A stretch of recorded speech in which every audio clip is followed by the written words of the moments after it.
Well, hello and welcome again to our reading of Thucydides Book 1, the Pentakontaetia, and we're up to chapter 103.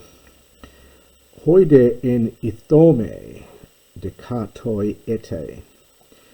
So remember, we left this group of helots and perioiki in this siege in Ithome. The Athenians had come to assist and then been rudely told to go home again. So this is back to this group in Ithome. So those in Ithome, decatoi ete, in the 10th year. Now there's a variant reading you can see down the bottom here, the alternate readings. 10 does sound a lot, and there are some chronological difficulties here, which I refer you to the commentaries.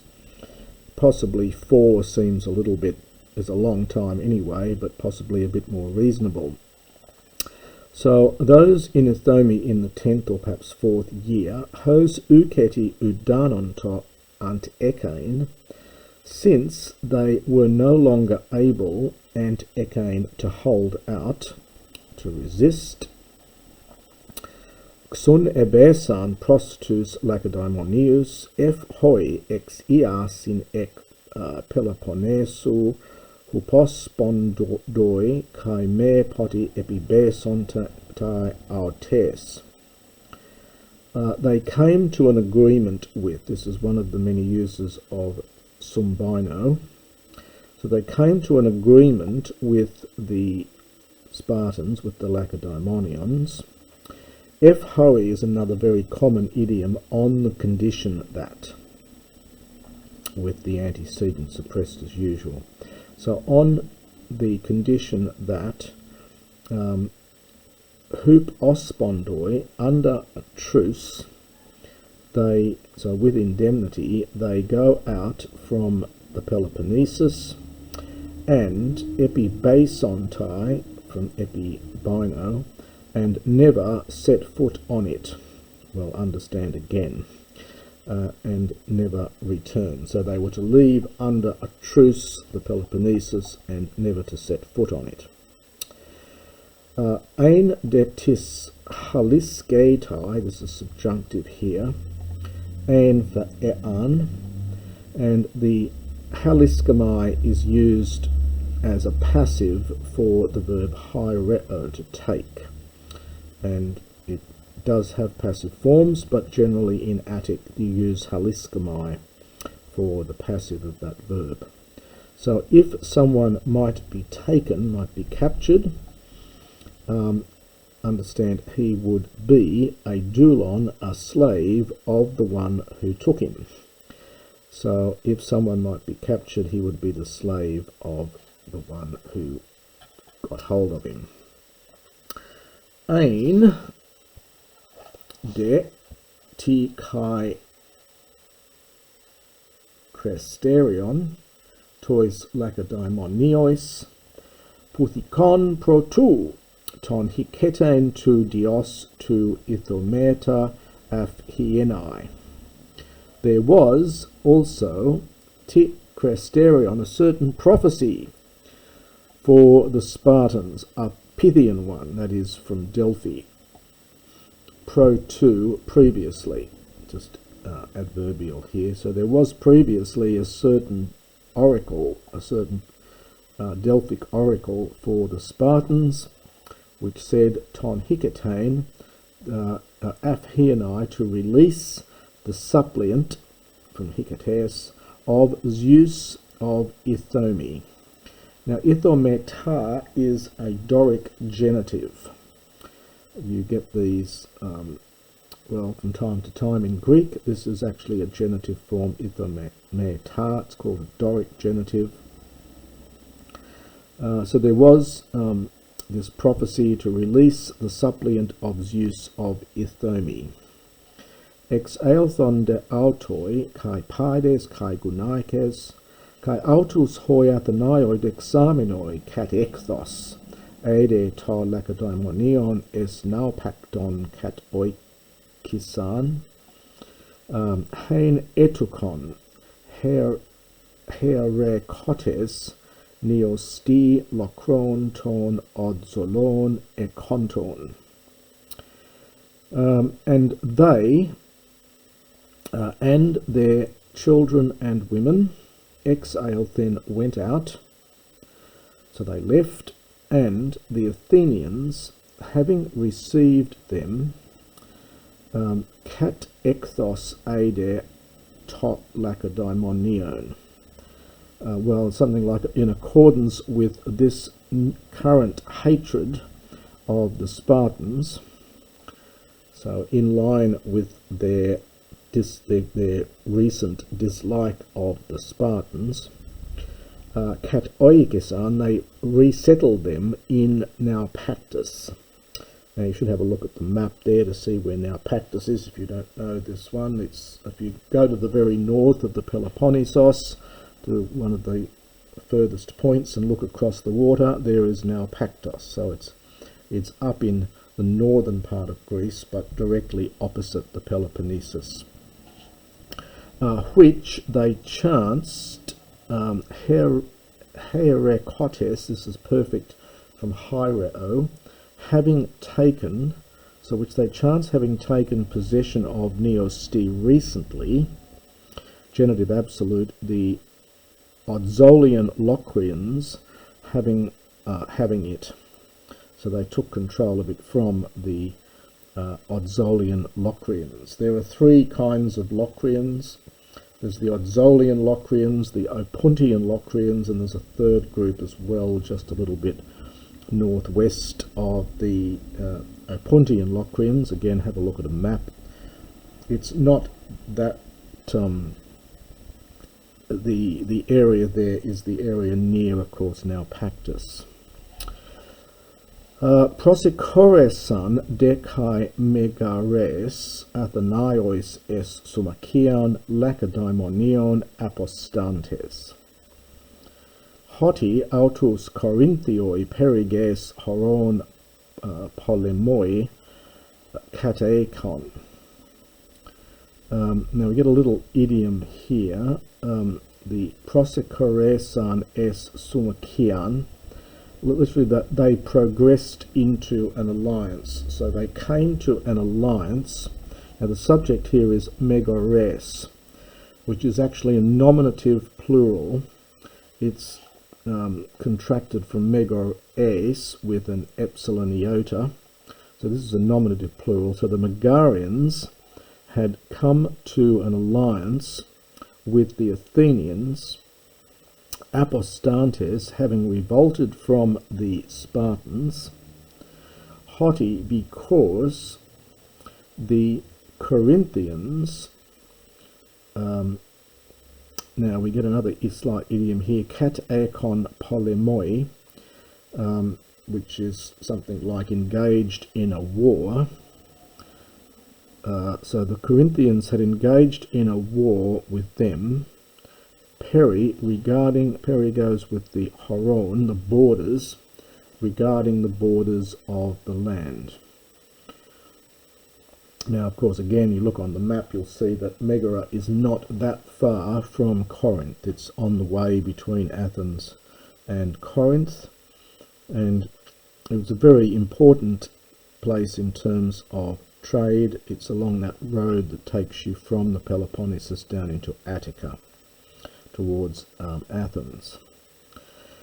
Kai eskon Athenaioi Megara kai pegas kai tamakrateke oikodomesan megarusita apotes polios es nesian kai efurun autoi. And the Athenians held, from Echo of course, Megara and Pagae. Now Pagae was the harbour of Megara on the Gulf of Corinth. Megara has had two harbours. One was this Pagae, and the other one gets mentioned in a moment, is Nicaea, which is on the nearer harbour on the Saronic Gulf. So the Athenians held Megara and Pagae, and they built the long walls for the Megarians, the ones from the city into Nicaea, this is this other harbour on the Saronic Gulf, Kai, and they themselves, Ephurun, this is to guard. So they themselves were keeping guard on it. Kai, Kai Corinthio in Theos men ukekista apoturi to sphadron misos, exotoproton es Athenaios genestai. So ukekista, and not least apotude, as a result of this, to sphadron misos, the excessive hatred, proton at first, arxetot from archemai, began genesthai, well, something like to take shape here, began to happen, so began to take shape for the Corinthians with regard to the Athenians. So there was this extreme hatred between Athens and Corinth, and Thucydides says that this firstly began to take shape. This was not the least of the reasons this hatred began to take shape. Now that's the end of chapter 103, and we'll move on to 104. Now 104 is a funny chapter. There's no mention of years here. Thucydides normally gives some idea of the chronology by telling you whether it's winter or summer of the following year and so on. Here it's just plonked in. He may be including it because he thinks it belongs roughly to this period. It's just represents another action taken by the Athenians against the Persians, and the story starts here in 104 and then stops, and it'll be picked up again in chapter 109 that we'll have a look at later. So inaros de hopsamitiku libus basilius libuon ton pros Aegypto homomenos ek Myrias tes huper pharu polios apestesan Aegyptu ta pleo apobasileos artaxerxu kai autos archon genomenos Athenaios epegageto. Inarus, the son of Psammetichus, a Libyan, and king of the Libyans, the ones that are, well, next to Egypt. And so, of course, again, look on the map, you'll see Libya is right next door, setting out from Maria. Now, Maria is roughly in where the later Alexandria was going to be founded, so it's up in that northern part. So setting out from Maria, and then Tes agrees with this Marius here, goes with Polios, the city which was Huper, that is inland from Pharos, where of course later the famous lighthouse was going to be built, I presume. Epestesen. Now this verb here is transitive in this usage, and the object is ta pleo. So he caused the greater part of Egypt to revolt from King Artaxerxes. This is the Artaxerxes who reigned from about 465 to about 424. This is the same name, not the same person of course, but the same name as the Artaxerxes who had come down into Egypt and taken control of Egypt several generations earlier. So he'd caused to revolt the greater part of Egypt from King Artaxerxes, and he himself, having become their ruler, epagageto, well, he invited in the Athenians. Literally, he led or invited in the Athenians. Hoide, and then we get this little parenthesis, etukonga es kupron stratuomenoi, nausi diakosiais auton tekaiton sumakon. And then the hoide goes with the elthon, apolipontes ten cupron kai anapliosantes apothalases est ton nelon tu te potemu kratuntes kai tes memphidos ton duomeron pros ton triton meros hoc keletai lukon. And on the next page, to finish the sentence, it reads tekos epolemun. So, coming back to that, hold the hoi det for a minute. We'll just read the parenthesis firstly. So, for they, that's the Athenians, happened to be campaigning in Cyprus with 200 ships, both theirs and of the allies. So both their own ships and the ships of the allies. And now the hoide, they came, Apolipontes having left Cyprus, and having sailed, now the ana here gives a sense of inland, so having sailed inland from the sea into the Nile, we had a Tet and Kai to help us here, and having taken control of the river, and having taken control of the two portions of Memphis, so we'd say 2/3, so having taken control of the river and 2/3 of Memphis in Egypt. Now the main verb is on the top of the next page. We get tekos epolemun, which we need to make sense of the rest of it here. So they campaigned, they made war, epolemun, or they began to make war, perhaps because it's imperfect. They began to make war against the third part, so they've got control of 2/3 of it. They began to make war against the third part, which is called Lukon Tekos, the White Wall. And just to finish off this chapter, in Esan there were inside our Tothi at that very place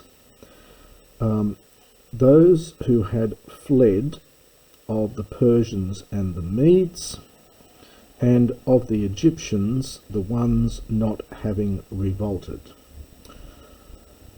So there were, so inside there at that place were the fugitives, consisting of the Persians and Medes, the fugitives, and the ones who of the Egyptians, those of the Egyptians who did not revolt, or perhaps join in the revolt. And that's the end of chapter 104.